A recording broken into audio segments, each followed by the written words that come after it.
Hey, everybody, before we start the show, I just want to acknowledge Veterans Day. So, this is our special Veterans Day program. And I just want to say thank you to all the armed forces, servicemen and women out there, folks that have just sacrificed so much for this country.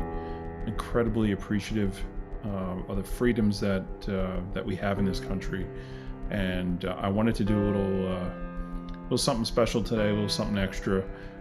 So we're going to jump into the program in just a minute. I know there are a lot of people that are in our industry that are former law enforcement, and from the bottom of my heart, I just want to say thank you for serving, thank you for doing what you do, and we stand with you, and we just appreciate who you guys are and who you girls are and everything that you guys have done.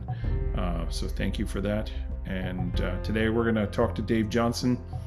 Dave's a buddy of mine. He's a former Green Beret, and just got an awesome story to how he got into the business here and how he's doing what he's doing for Conflict International. So I just wanted to get on and say thanks, and a little extra show for you guys. Hope you enjoy it, and enjoy the show. We'll talk to you guys soon. Take care. Welcome to PI Perspectives. Today's show is all about thanking our veterans.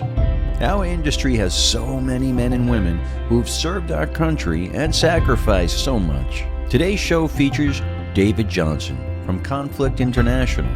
David served in the Army with the Green Berets. These days he's working with Conflict International and is a key player in managing their United States operation. DJ is a great friend of the show, and he talks about what it's like transitioning from the military to the business world. Our only sponsor today is InvestigatorSToolbox.com. If you served our country, reach out to Matt today at matthews@satellitepi.com and let him know.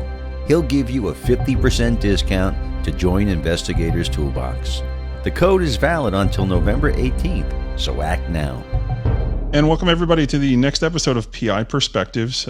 Today we're doing something different. We're honoring our veterans, right? We're having this special show here today on Veterans Day, and I was trying to figure out who to reach out to, and it just kept coming back to my buddy Dave, who did some amazing things while serving this country, and he's in the industry here too. I've known him for a while, so I reached out to him and said, "Hey, would you mind doing this?" And really, the focus is going to be on Dave's background, what he did when he was serving, and where he is now, and how he got to where he is now. So, Dave, welcome back to the program. How are you? Oh, hey, Matt. Thanks for having me again. All right. So the last time we chatted, it was like right on the onset of COVID, and I had you on for like the do's and don'ts, and we were talking about toilet paper and, and all great things like that. So, what's going on these days with you? How's the toilet paper situation? I'm happy to report that we don't have a shortage of toilet paper. We've made it through that part of the crisis. But yeah, obviously, since the last time we talked, there's been a lot of developments. Things have changed, but we're still going. We're still kicking. So just living my best life. Trying, right? So you actually relocated, right? From New York, you're down in North Carolina now, I think, right? Yes. So Conflict International, the company I work for, we kind of made some adjustments in response to COVID and kind of in response to how things were going in the year 2020. And we are actually growing in the Southeast region of the United States. We have a main office in North Carolina, in Greensboro, North Carolina. And I moved down to Greensboro, North Carolina to kind of help facilitate that growth and to kind of help expand our footprint. We do still maintain our office and our operations in New York. I am just no longer there. Right. How's the barbecue down there? Excellent. I actually just had some last night, and it was great. Me too, Dave. So, yeah, I wanted to have you back on, man, because you served our country in a big way. And I probably met you like right before you left. Within like a month or two of me meeting you, where you're like, I'm out, right? So walk me through what that looks like and how you got to where you are today. Because I think a lot of people, even coming out of serving for our country, really are lost and don't know what direction they want to take, or they know what they want to do, they just don't know how to do it. So I wanted to tell your story of how you bravely served our country and then how you got to where you're at. So walk me through it. All right. Well, I guess I'll just start kind of at the beginning. In 2010, I graduated college and had absolutely no idea what I was going to do with my life. And I moved back to New York, which is where I met you, obviously, for the first time. And then anybody that knew me back at that point in time, they would not have pinged me as a soldier. They would not have been like, oh, this guy's going to join the military. And it did kind of happen last minute. Just kind of felt like that was the direction that I had to go. So long story short, found my way into an Army recruiting office and joined the Army from there. When I went in there, I had absolutely no idea what I wanted to do. I had absolutely no aspirations other than we were still doing the Afghanistan, Iraq thing. And I was like, all right, I just want to go and fight for my country. I just want to go serve. So that's exactly what I said when I walked in there. I was like, look, I don't know anything about the military. I just want to serve. So I guess the first message that I would say to people, everybody wants to have it all figured out and have all these plans. And I tell young soldiers now that you don't have to have it all figured out. You don't have to have all the plans. If you want to serve and that's in your heart, then just take the first step. And there is time to figure stuff out after you get in, but take it one step at a time. So that was towards the end of 2010. And then in March of 2011, I left for basic training. And I went to be an infantryman. And that was the career goal, the career path that I had in mind was just I wanted to be an infantryman. I wanted to be a grunt. I don't necessarily need to have any special training or any specific expertise. Just put a rifle in my hand and let me go find the bad guys kind of thing. Right. So I was about 23 years old. So I was not as young as some people, but I had a college degree. So I had a little bit of life experience, but was learning it as I went along. So while I was going through the infantry program, the opportunity to do special forces came up. And I had absolutely no idea what special forces was. I had no idea what a Green Beret was. At the time, I thought Army Rangers, Green Berets, Navy SEALs, whatever. I thought they were all the same thing. Cool. That sounds awesome. And my one question was when the recruiter posed it as an option to me was, well, what happens if I don't make it? Because at the time, I think it was around like 30% of people that tried would actually make it. The rest would fail out. And me, I'm like, well, that's, odds aren't really in my favor. So what happens if I fail out? He goes, well, you just go back to being an infantryman, which is what you want to do anyway. And I was like, all right, I don't really have anything to lose then. So I got talked into it pretty easily to start the Special Forces pipeline to become a Green Beret. And again, didn't really know much about it, just, kind of figuring it out as I went along. And the more I researched the role of a Green Beret and Special Forces, I really fell in love with what the mission set was. So for those of you that don't know, there is a big difference between Army Rangers, Green Berets, Navy SEALs, all of those special operations units out there. They all do serve a different function within the community. And specifically, the Green Beret is the expert in unconventional warfare. And there's a lot that goes into that. There's a lot of definition there, but really it's about being the face of the United States to indigenous counterparts. So we would go into countries and we would be the people that would interact with these indigenous soldiers, fighters, militias, whatever it is, and we would train them and we would help them in whatever struggle it is that they were facing. So really there's a combat aspect to it, but there was also a human aspect, a human element to it. And that's really what I fell in love with, was the ability to interact and network with people and be able to really develop relationships outside of my own normal comfort zone. So my first 2 years in the Army was all training, was all selection and assessments and making sure that I was actually going to be cut out for the job. So in 2012, March 2012, exactly 2 years after I left for basic training, I actually graduated the Q course, or the qualification course, and became a Green Beret. And I went directly from there to Fort Campbell in Kentucky, and I served in 5th Special Forces Group. And that was just kind of the beginning of the adventure. Sure. I loved being at 5th Special Forces Group. I miss it even to this day. Formed some of the greatest bonds and greatest relationships that I've ever had in my life there, and guys that I'm still lifelong friends with and still interact with. Really, during my time there, I was either deployed or I was training. Spent a lot of time overseas, and when we weren't overseas, we were preparing for going overseas. How many countries did you travel to? I actually just had this conversation with some of the guys that I'm working with now. We have a big map up, and everybody puts a pin into all the countries that they've been to. And surprisingly, I don't have the most pins in there. But I would say it's about a dozen with my time in the Army. And it's not that I've necessarily gone and deployed to a dozen countries, but on my way to Afghanistan, you stop in Spain, you stop in Germany, you stop in, so you've got all these layovers, you spend a week.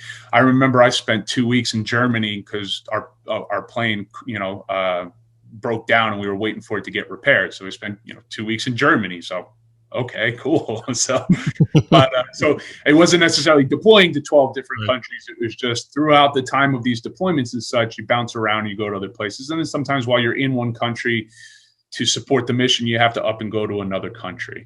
Sure.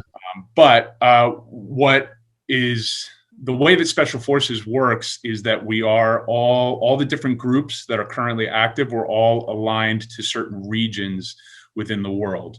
And 5th Special Forces Group's region is the Middle East, which just through happenstance was where I got put, and also where most of the conflicts we're involved in right now are happening. So I got to spend a lot of time in the Middle East. And really my time in 5th Special Forces Group afforded me the opportunity to learn a lot of things. I learned how to speak Arabic. Don't ask me to speak it now. It's been a couple of years, so I'm pretty rusty. And but all of the training and the schools that I would go to, everything from different combat techniques and tactical things to ways to support interacting with people and meeting people and talking with people, cultural training and those types of things. So the job was just constantly feeding into me and giving me these skills and all these techniques that supported the job.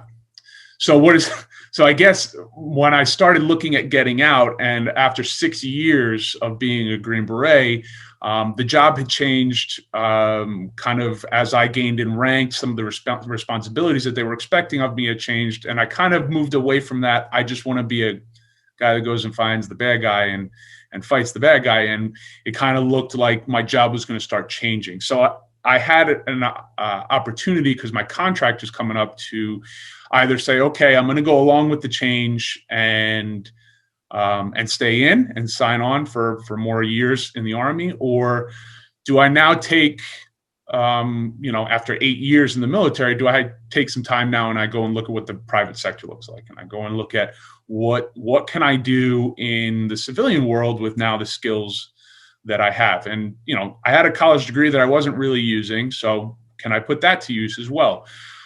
So all of these skills and everything that I learned, I wanted to find a way that I could apply those in the civilian world or apply those in the private sector.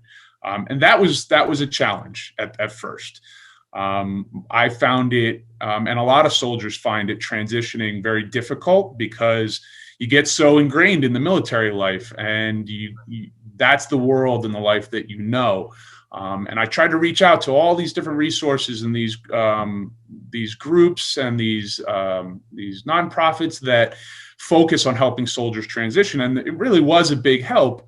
But it really gets to a point where you have to find where you're going to fit in. You have to take the step. You have to do that. So when I got out of the Army, I knew that I kind of had a sense for business. I kind of knew that I enjoyed business. I enjoyed, management. And believe it or not, in the Army, I actually had a chance to develop a lot of those business management skills and just being a leader and such. And when, as a Green Beret, when you're deployed, you're not necessarily always dealing with just other soldiers. Sometimes you are dealing with high net worth individuals, business people in the business world.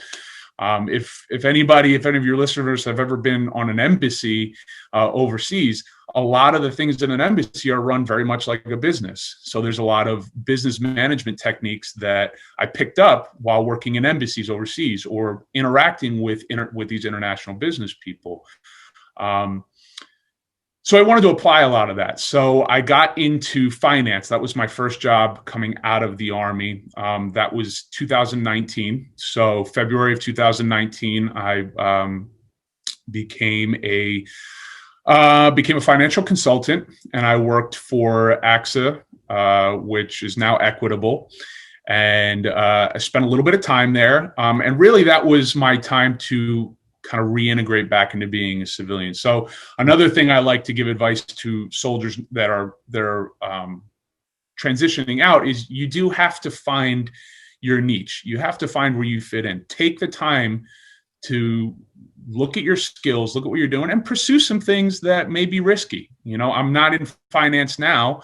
I took a little bit of a risk in pursuing it, and I learned a lot. And it fostered a lot of those skills that may have been a little crude and rudimentary from the military, and it gave me a chance to sharpen and refine those skills. Sure. And then actually, so through that, and Matt, being back in New York now and working in finance in New York City, I had a chance to reconnect with all of my old friends and people that I knew before the military. And that was a chance, obviously, where me and you began to develop and foster our relationship again. Right. And you started introducing me to a lot of people in your community. That's another big thing that I like to tell people. And obviously, I know that you harp on this a lot with people, is networking. Yes, having skills. Yes, having talents. Yes, having certifications, and all those things are very important, and they're very good. And you always want to pursue further education, but networking and getting to know people in and out of the industries that you are interested in. I like to never pass up an opportunity to meet somebody and share a part of my story or hear part of their story. Exchange a business card, know your elevator pitch. That's like a big thing, is just know if you're going to have a 30 to 45 second conversation with somebody, you should already know what you want to hit on, what you want to talk on. Okay. And networking is huge. And, you afforded me the opportunity to do a lot of networking in your community, but I also pursued a lot of opportunities to network outside of that. So as a soldier coming out, there's a lot of things that, and coming from a unit where a lot of things they said, don't talk about it, that has to stay under wraps. It was a big adjustment for me to, now I do want to talk about things. Obviously, there's things I'm not going to talk about, but I do want to mention the fact, hey, I was Special Forces, or hey, I was in the Army, or, hey, I remember when I was in X city when I was in the Army. Those types of things become conversation starters, and people obviously want to hear those things if they're unique stories. So using the experiences that I had in the military as a chance to network as well, ultimately have now gotten me to where I am in the private sector. And when I say the private sector, private security, private intelligence, and investigations. So the story goes, Matt, I actually went with you and some of the people you introduced me to a gala in Brooklyn, and professional investigators, right? Yep, yeah. for the Society of Professional I Investigators. don't deserve any of the credit for that. That's all Nick Hemonitis, who was a guest on the show, right? So Right. the NH group, he said, "Hey, Dave, that guy that you introduced me to, I'm going to bring him to this gala. I've got extra tickets, but the deal is he's got to bring his unit with him." Right. That's what happened, right? So I remember speaking with Nick, and he told me, he's like, "Look, I've got all these extra seats at my table. I want you to fill them with veterans or soldiers." And I told him, I was like, "Well, I can reach back to, all these Green Berets that I know, and I can fill the table with Green Berets." And he was like, "Oh, that sounds awesome." I had to tell him, I'm like, all right, I just Be warned. want you to understand what you're asking here is, these guys, they can get pretty rowdy. So he was fine with it, and it did get a little rowdy, but we had a lot of fun. And Nick was he was great. He huge support, definitely helped me out as well. And I still talk to Nick, seldomly here and there. But again, it's just the emphasis on networking. It's the emphasis on building and fostering those relationships. And when we were at this gala, obviously I wanted to take that opportunity as a chance to network. And it was at that gala, that networking event, that I had the opportunity to meet Mike LaCourte and Stephen Komorek, who Mike is the CEO for Conflict International, and Stephen is the U.S. Director of Operations. And after meeting them and spending some time with them and then fostering those relationships, they eventually recruited me into Conflict International. And that's where I work now. So my title now is the U.S. Business Manager for Conflict International.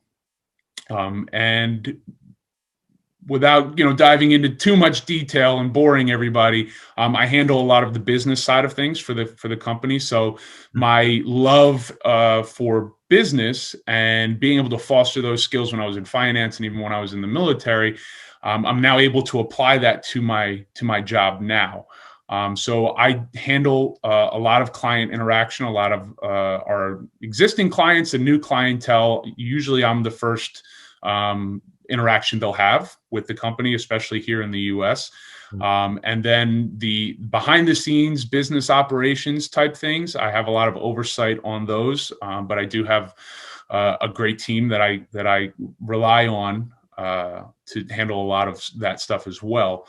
But it's constantly about now taking the expertise that I have gained over the past decade and how do I apply that now to my life? So obviously being in now the private intelligence, private security and investigations field, there's a lot of overlap from being in the military, but it's a very different world. There's a lot of nuance to being in the private sector, and I'm still learning that, and I'm still picking up on that. So that would be the next piece of advice or such that I would give to a veteran coming out is, yes, you do have a lot of skills. Yes, you do have a lot of things that you can rely on, but understand that this is not the military. This is not the Army. In the private sector, things are done differently, and you need to learn that and take the time to invest in educating yourself on that. So network and learn. Those are the big things. So I love my job. I love where I'm at. I love what I do. I think I found my fit, and it gives me the opportunity to not only focus on the business side of things, which I love business, but that love that I have for interacting with people and networking. That's a huge part of my job. Networking, whether it's with other PIs in other companies, going to networking events, or my clientele, being able to sit down, talk, go out to dinner with, or hop on a Zoom call with some of my clients. Those types of things just make the job not seem like a job. I love doing that. And then there's always the chance to be involved and help out and assist with some of the operational stuff, and then that's where you kind of get to scratch that itch a little bit of, okay, I was a Green Beret, and although I'm not doing it now, and my body probably wouldn't agree with jumping out of airplanes and helicopters and all that right now. You still get the itch every once in a while. Let me go do something, Sure. And I still have the ability to do that every once in a while. So yes, it's been quite a road, quite an adventure, and I loved being in the military. And every time someone thanks me for my service, and anybody who's ever been thanked for their service, they know that actually can be a pretty awkward interaction. Right. Yeah. But my response is always, it was my pleasure. I loved every minute of it. And unfortunately, there were some injuries that I sustained that really made my ability to keep doing what I was doing really not feasible. And then, like I said, the job began to change. So I made a choice to get out. But the relationships that I fostered there, the time that I spent there, all of that stuff, I love it so much. And now my time with Conflict International is the next chapter, and we do great things for people all over the world. And that's really the big thing about Conflict International that I think sets us apart, is our ability to reach clientele all over the world. We have investigations, multiple investigations going on all over the world. Even during coronavirus, we have people that are already strategically placed in these different countries that we don't have to worry about the travel bans. We don't have to worry about borders, because we've already have investigators or security professionals in these countries that we can just call up and be like, hey, we need you to game changer on this particular issue that we have. Game changer. So that's kind of the quick short of it. So I hope that was good. Yeah, no, that's good. So we're going to take a break real quick, and then when we come back in, I want to cover a couple of points of what you said, because I thought there were some really good things, some good tips that I just want to kind of hammer home a little bit and talk a little bit. So everybody sit tight. We are going to take a quick break, and we'll be right back. PI Perspectives. The Investigator's Toolbox is here. Are you a licensed investigator, an investigative or security professional? How would you like to gain work-based skills, be more productive, and grow your business? Well, welcome to the investigatorstoolbox.com. Check out this industry-changing website that's pioneering into the future today. You can network with other investigators in our forums. You can take a webinar, check out a blog, or read an article to brush up on your skills. You can visit our vast resource catalog of research websites and bookmark them in your own private library. Everybody's talking about the Investigator's Toolbox. This really is the future of networking, learning, and resource management. Check this out. For a limited time, we're offering a legacy discount for new members. If you sign up early, we'll save you 25%. Take advantage of exclusive discounts from site partners like Crosstracks, DelfPoint, PI Magazine, Hetherington Group, Scope Now, Parabon, and so many more. Just visit the website investigators-toolbox.com and check out the demo video in the Who We Are section. Can you afford 41 cents a day? If the answer is yes, then don't delay. Join the community. investigatorstoolbox.com. These discounts won't last. That's www.investigators-toolbox.com. And welcome back to PI Perspectives. This is Matt Spare. We're doing a special show today for Veterans Day. I've got an awesome veteran with me, Dave Johnson, who's over at Conflict International. And Dave, welcome back to the program. Thanks, Matt. Thanks for having me. Yeah, so I just wanted to cover a couple things, man. So before we broke out, you had talked about, obviously the networking thing and the story of how you ended up hooking up with Conflict is a cool story, right? But there had to be some assertiveness there too, right? Mm-hmm. So, making that effort to be there, not knowing what was going to come out of it, it's just like, hey, let's all hang out at this gala thing. And I didn't know Mike was going to be there. I didn't know Steven. Probably they usually show up for that one. But I didn't have the guest list. I didn't say like, hey, I got to introduce you to Mike LaCourt. I didn't say that. It was more like, hey, this would be a good idea if you come here. Because if you're looking to do this type of work eventually, because at that point you weren't even sure if you were looking to move. Right. I think the discussion you and I had, you were like, I should probably do a little more of this finance stuff and get some of that under my belt before I shift over. And I was like, well, just come anyways. It's good to lay the foundation. And it was just such a good fit. Like these guys were all over you. I mean, and even your guys, I mean, that night, we won't get into details, but I know I tapped out at a certain point and it was enough for me. Yep. It's time for me to go home. Yep. But it was the party, the after party, the after party, and then from what I hear, the after party. Kept going. It was an endurance race for sure. Oh, those are New York days, man. I miss those.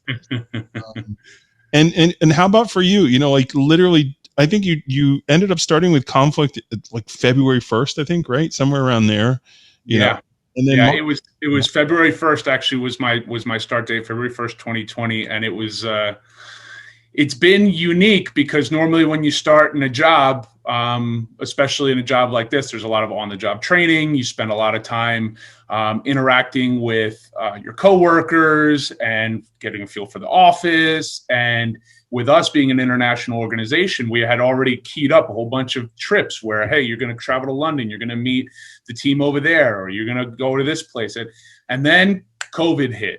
Right. And it was like, here I am now a month into this new company where I don't really know anybody except for the couple people that I've met in person that I haven't really spent a lot of time with. And now I'm working from home and I'm stuck in my home office, which, obviously has its benefits. Everybody can, agree that, not having to get up and rush to work in the morning isn't bad. But here I am trying to work in what essentially is a team, and I don't know anybody.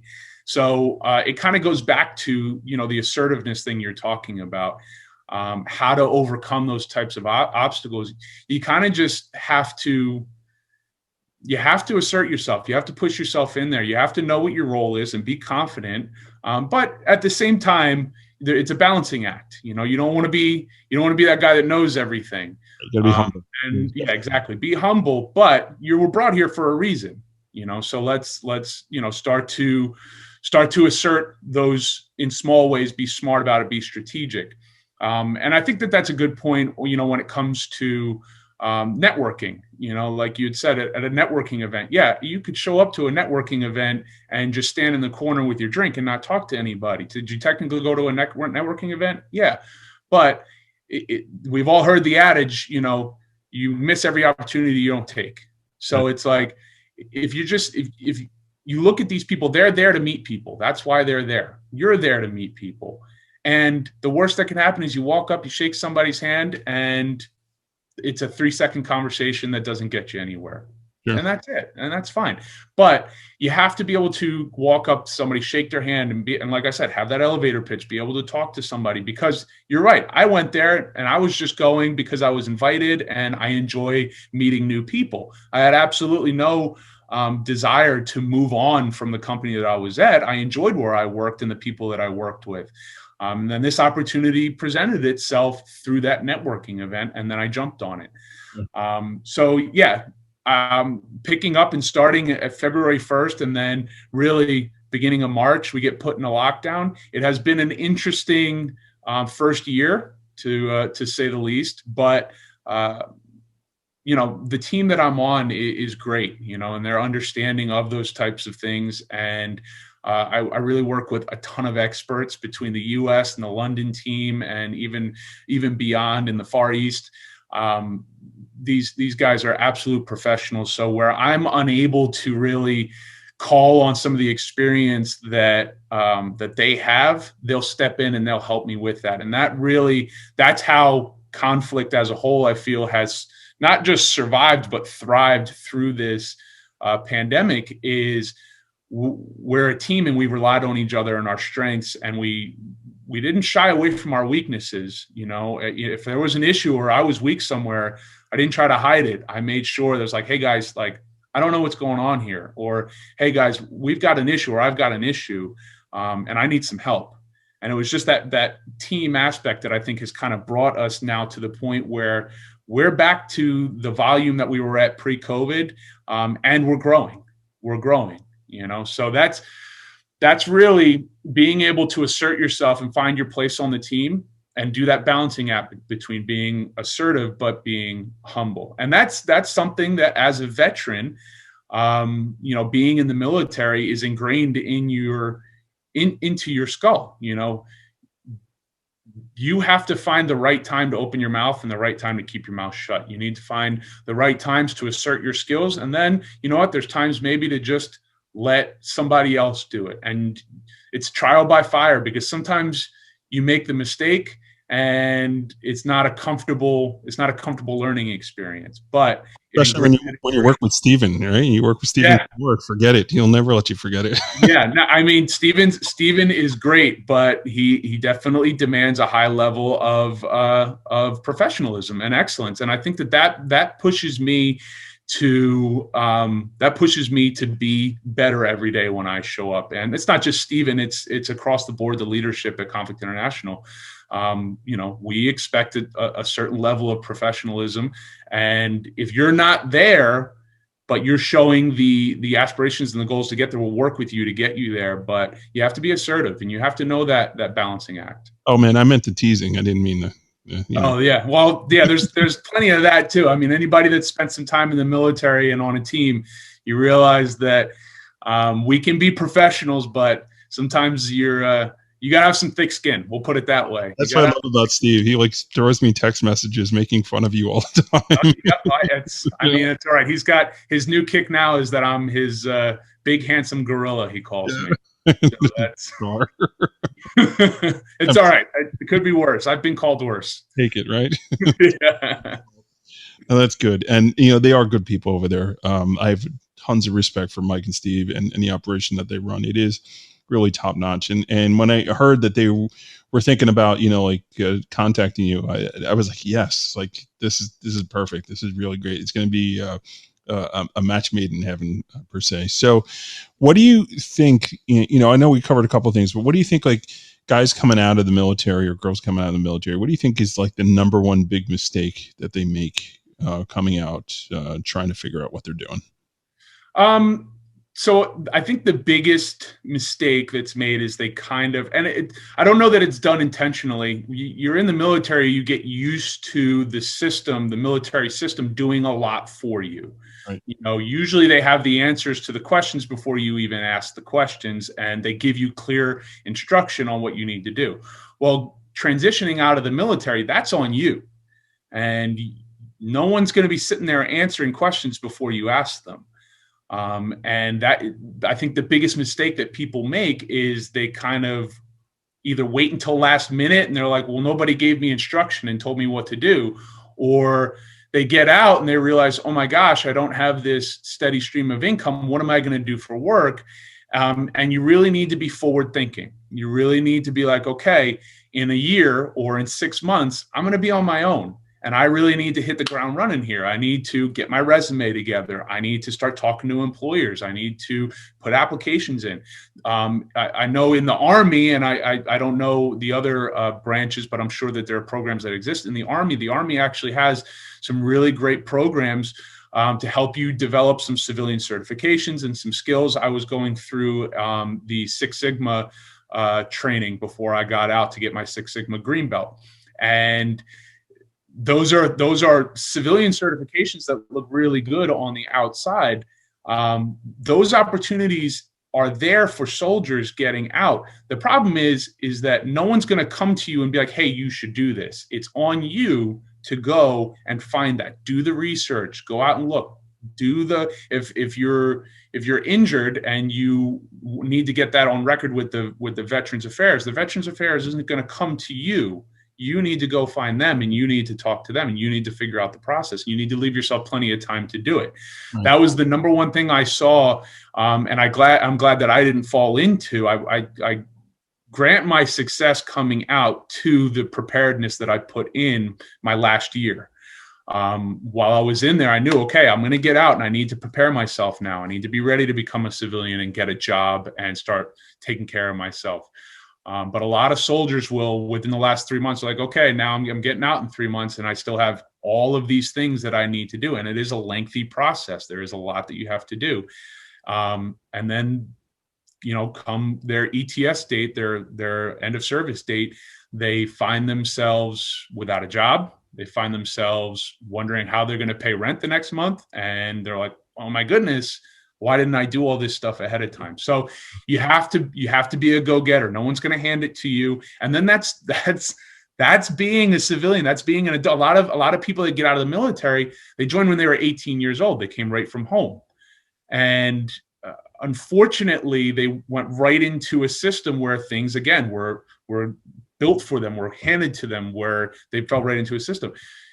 You get out as an adult, you're in your 30s or 40s, you're on your own, Jack. You got to figure this stuff out on your own, and you need to be a self-starter. You need to go and get these things, and these things aren't going to be handed to you. And if that's something you need help with, then you need to seek out help with that. So I think that the big thing I would just, specifically to transitioning soldiers is to be a go-getter. My dad used to say it all the time: finding a job is a full-time job. So that's your job at that point. You got to do full time. I'm looking for work, and it may not be your dream job. Right. Okay, and I see this a lot with guys that are high rank, high command. Right. They think that they're going to come out into the civilian world. I mean, I see guys wanting to come work for Conflict International from the military. It's like, this guy was a sergeant major over this unit, and he had tons of soldiers underneath of him, and it's just like, I may have a spot for you, but it's not going to be overseeing 300 people. I may have a spot for you, entry level, because I'm sorry, but you have great experience in the military. But again, does that transfer into the civilian world? Or did you just think that because you were a sergeant major and you've got tons of soldiers underneath you, that someone was going to hand you a job because of how awesome your military resume looks? It doesn't go like that. It doesn't work like that. No, there definitely needs to be backup on it. And it's in this industry, especially in this building blocks, like every job you have, every experience that you have will lead you into the next experience. And you're going to find that there's skill sets and there's things that you've learned at one job that will translate into the next job and into the next one, or the next position in the company. As you grow within your company, your experience builds on one another. And, that's the thing about military. And, I always look when I'm looking to hire too, internally. Right. So that's something I'll go, ooh, okay, this is cool, but there still needs to be the character behind it. Right.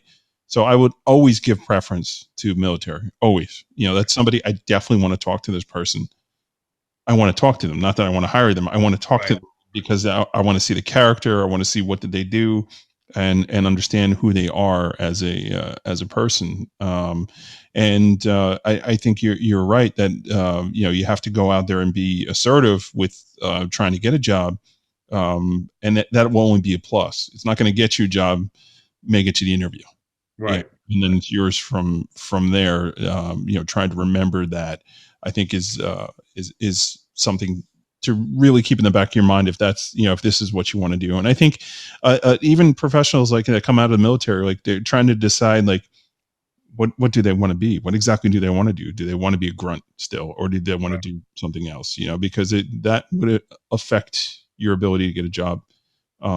Also, I think that one of the big things that they tell you when you're getting out of the military is that you have all these great skills and they can translate to civilian side. And that's not necessarily false, but there has to be a translation. The employer that you're about to interview with, they're not going to translate your skills for you. They're not going to look at your resume from the military and be like, okay, hey, that's how we can use this skill, or hey, that's how we can apply this. No, you need to be ready to take your military skill and redefine that to meet the intent of your employer. You need to show how you're valuable to that employer. For instance, is that I was an 18 Charlie when I was in the Special Forces, and one of the expertise that comes along with being an 18 Charlie is you're the demolitions, you're the explosives expert on the team. I saw that video, by the way. Yeah, so it's really look, in the Army, that's cool. And I can go over and I can be like, hey, I'm an 18 Charlie. And immediately, as soon as I tell somebody that in the Army that I'm an 18 Charlie, they're like, this guy, he knows explosives. If when it comes to something explosives, we can trust this guy on his word. Nobody in the civilian world cares that I can make a homemade explosive. That is a skill that, yes, is there a way that I can translate that to civilian side? Yes. But if I just come out and be like, hey, I'm an explosives expert, they're gonna be like, okay, great. What does that do for me? Right. So then you have to find, okay, what parts of being an explosive expert, being an engineer, translate well? Okay, well, that gives me, I had to learn all kinds of formulas, math, and, engineering, those types of things. You pick out those types of things and you start to redefine those skills and then put that into what a civilian. So with that, I had to learn safety standards, and I had to learn hazmat control, and I had to learn how to operate these things in a safe way around other people. Okay, now you're talking about OSHA standards. Now you're talking about safety standards. Everybody wants safety in the workplace. So those types of things, you need to learn ways to translate your skills. Your employer's not going to do that for you. So that's a big thing I think that soldiers coming out need to realize. So tell me a little bit about that video. because I think it's cool. It's a munition video. You were blowing up some stuff that needed to get rid of, right? Yes. So it was on my last deployment, and unfortunately, I can't tell you where it no, is. I don't want to know where. But a big portion of the mission was we would find enemy munition stockpiles. So their weapons, or they had explosives or IEDs that they made. And when we find them, obviously we don't want to leave them laying around for them to be used again. So my job was to take them into a safe location. So obviously we were in a very remote part of the desert where there was nobody around, and to destroy them. And, you destroy those things by blowing them up. So one of the caches that we came upon, we actually recovered a drone as well. So eventually the drone got destroyed, but I was like, well, maybe I want to see, because you can't be close to it. So when you're doing explosives, you have to be MSD, minimum safe distance away. And for a large explosion like that, it was far away. So could you still see it? Yes. But, maybe I want to see what it looks like up front. And so I was like, let's fly the drone in over top of the explosion. If it gets destroyed, then whatever. Then whatever. We're going to destroy it anyway. Right. So we flew the drone in and recorded the explosion. It was actually, if you watch the video, there's a large cache, and then there was a smaller one off to the side. And I can't remember why we had two separate piles, but there was two separate piles. And it was, there was a few IEDs in there, some grad rockets, which are just really long rockets that can be launched from a truck, and some, a bunch of random munitions and stuff. And the drone survived. Thank God. So yeah, big boom. But that was one of the expertise that I had being on my team, is that if that type of thing had to be done, then they would be like, okay, let's get the 18 Charlie over here, and that would be what I would do. Nice. Cool. Well, on that note, I think we'll go up and end it. So, hey, Dave, thank you so much for serving. I'm going to put you awkward, man, but I really appreciate it, man. It's my pleasure. It was my pleasure, really. Yeah. I mean, just you and so many people out there that make the ultimate sacrifice, even, we don't joke about that, because that is a very serious thing. And, it is appreciated. I'm happy you made it home, and I'm happy you're doing great. And this next chapter in your life is exciting, even though COVID has put a little interesting flavor into it. You're kind of dealing with it, and I'm excited for you, man. And I know I'm going to see you. All those events you were talking about are all those places to go to. I was supposed to be there too, so I was kind of bummed about that. Like, Aruba would have been nice, Right, exactly. I was supposed to be in San Diego this week, we were talking about, was it Luxembourg in April, or and I don't know, somewhere in Europe is supposed to be in April. I don't think that's happening. We'll see. Right. But hey, man, thank you. How do folks get a hold of you if they have any questions or anything like that? So you can go to conflictinternational.com, and all of our services are listed there, and contact information for both our London office and our US office. So that's really the best place to go. And we're also on all the social media platforms, Facebook, LinkedIn, and Instagram. You just search Conflict International, and you can reach out to us there as well. Awesome. Well, thank you, Dave, and thank you everyone for tuning in to this special program here. And we're going to be back on Monday with a regular show. So I hope everyone's enjoying the day here. And if you're listening to this program and you're a veteran, thank you also for serving and for just making that sacrifice. We really, really appreciate it. So, all right, everybody, have a good day, and we'll catch you guys soon on the next show. Thank you to DJ and our listeners who bravely served this country. We also have to recognize those who pay the ultimate sacrifice. There's no greater honor than to lay down your own life for the benefit of others. We thank you. Don't forget Matt's offer to veterans to join investigators-toolbox.com for a half price. Email him today for the code. If you have a question or comment about the show, email Matt at matthews@satellitepi.com. You can also find him on LinkedIn, Instagram, and Facebook. We want your feedback to bring you the best shows possible. We'll see you on Monday with a new show.